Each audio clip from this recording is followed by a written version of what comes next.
નમસ્કાર, મારું નામ સતીશ માવલિયા છે, director captain tractors private limited. અમે છેલ્લા 31 વર્ષથી કેપ્ટન ટ્રેક્ટર્સ પ્રાઇવેટ લિમિટેડ ના નામે ટ્રેક્ટર્સ અને એના ઇમ્પ્લિમેન્ટ્સ મેન્યુફેક્ચરિંગ કરીએ છીએ. ઇન્ડિયામાં અત્યારે 80% નાના ખેડૂતો છે કે જેની પાસે 1 હેક્ટરથી ઓછી જમીન છે. તો અમારી કંપનીએ એ નાના ફાર્મર્સ કે નાના ખેડૂતો માટે એક નાનું ટ્રેક્ટર આજથી 31 વર્ષ પહેલાં ઇનોવેશન કરેલું છે. અને અમે એમની સાથે ટ્રેક્ટર સાથે જે ઇમ્પ્લિમેન્ટ્સ આવે એ પણ અમે પોતે બનાવીએ છીએ. ઇન્ડિયાની એકમાત્ર એવી કંપની છે કે જે ટ્રેક્ટર સાથેના ઇમ્પ્લિમેન્ટ્સ બનાવે છે. વાત કરીએ ભારતની, તો ભારત એક ખેતી પ્રધાન દેશ છે અને અહીંયા 80%થી વધારે ખેડૂતો નાના ખેડૂતો છે. તો એ નાના ખેડૂતોમાં ખેતીમાં ટેકનોલોજી અને ફાર્મ મિકેનાઇઝેશન કરવા માટે એક ખૂબ જ સારું ઇનિશિયેટિવ ગવર્મેન્ટ દ્વારા લેવામાં આવ્યું છે, જેના ભાગરૂપે રિસેન્ટલી હમણાં ટ્રેક્ટર ઉપર જીએસટી જે 12% હતો એ ઘટીને હવે 5% થઈ ગયો છે.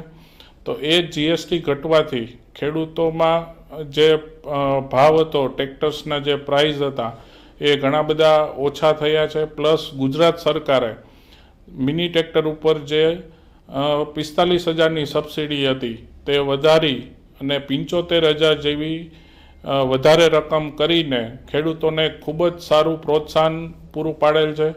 જેના ભાગરૂપે આજે કોઈ પણ ખેડૂત ટ્રેક્ટર લેશે તો એને 75,000 જેવી સબસિડી મળશે.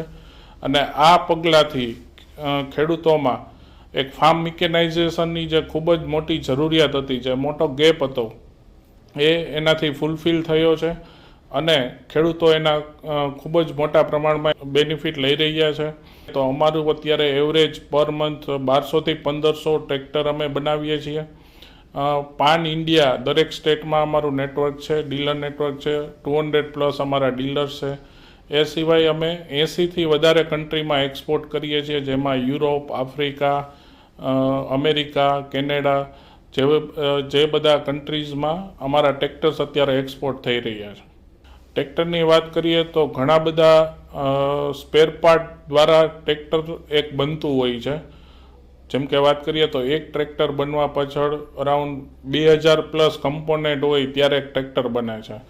તો અમારી કંપની આજે 31 વર્ષથી અહીંયા એસ્ટાબ્લિશ છીએ, જેના કારણે નાના ઉદ્યોગકારો કે જે આ ટાઈપના કમ્પોનેન્ટ્સ બનાવતા હોય એને પણ એને રોજગારી મળી રહે છે. પ્લસ અમારો જેમ જેમ ગ્રોથ થતો જાય છે તેમ તેમ તે લોકોનો પણ ગ્રોથ થતો જાય છે. અમારો મોસ્ટ ઓફ વેન્ડર બેઝ એટલે કે 70% જેટલો વેન્ડર બેઝ અમારો અત્યારે રાજકોટ અને આજુબાજુ સૌરાષ્ટ્રની જે તે સિટીમાં ડેવલપ થયેલો છે. આ કારણથી એમએસએમઈ જે આપણી રાજકોટની એક ઓળખ છે, એમએસએમઈ કારખાનેદાર જે લોકો છે એમને પણ પૂરતી રોજગારીની તકો છે. પ્લસ એને પણ ગ્રોથ થવા માટે ખૂબ જ સારો મોટી તક છે. પ્લસ આ સિવાય અત્યારે અમારું પાન ઇન્ડિયા નેટવર્ક છે અને 80+ કન્ટ્રીમાં અમે આ ટ્રેક્ટર્સ અમારા એક્સપોર્ટ કરીએ છીએ. રિસેન્ટલી જે અત્યારે વાઇબ્રન્ટ ગુજરાત જે અહીંયા જવા થઈ રહ્યું છે એઝ અ રિજનલ લેવલે રાજકોટ બેઝમાં, તો એ ખૂબ જ સારો ડિસિઝન છે અને ખૂબ જ સારો ઇનિશિયેટિવ છે, જેથી કરીને લોકલ જે આપણી જે પ્રોડક્ટ છે એને એક ગ્લોબલ લેવલનું પ્લેટફોર્મ મળવા જઈ રહ્યું છે. એ સિવાય અત્યારે જે વાઇબ્રન્ટ ગુજરાતમાં એક્ઝિબિશન જવા થઈ રહ્યું છે તો એમાં પણ અમે પાર્ટિસિપેટ કરેલું છે. એ પણ એક ગ્લોબલ લેવલનું, જ્યારે દેશ વિદેશથી જે ડેલિગેટ્સ આવતા હોય એને એક આપણી પ્રોડક્ટ બતાવવાનો એક સારો ચાન્સ છે. 100% જે પણ લોકો એમાં જોડાવા માગતા હોય તો એને આ જે ઓપોર્ચ્યુનિટી છે એનો આપણે લાભ લેવો જોઈએ. આજે ઘર આંગણે જો આટલો મોટો ઇવેન્ટ થતી હોય અને બહારથી લોકો આવતા હોય તો 100% આપણે અહીંયાથી એનો લાભ લેવો જોઈએ. ગવર્મેન્ટે જે આ વાઇબ્રન્ટ ગુજરાત એક રિજનલ લેવલે સ્ટાર્ટ કરવાનો એક સારો પ્રયાસ કર્યો છે. તો આનાથી જે પણ રાજકોટમાં અથવા તો સૌરાષ્ટ્ર આખામાં જે કોઈ ઇન્ડસ્ટ્રી છે એનો એક ખૂબ જ સારો મોટો બેનિફિટ મળશે. પોતાની જે પ્રોડક્ટ છે એ રાજકોટ કે સૌરાષ્ટ્ર લેવલે જે બનતી હોય એ આજે દેશ વિદેશથી બહારથી આવતા લોકોને બતાવવાનો એક બહુ સારી ઓપોર્ચ્યુનિટી છે. પ્લસ એ લોકો અહીંયા શું શું સૌરાષ્ટ્રની એક તાસીર છે, સૌરાષ્ટ્રમાં શું શું પોસિબલ છે.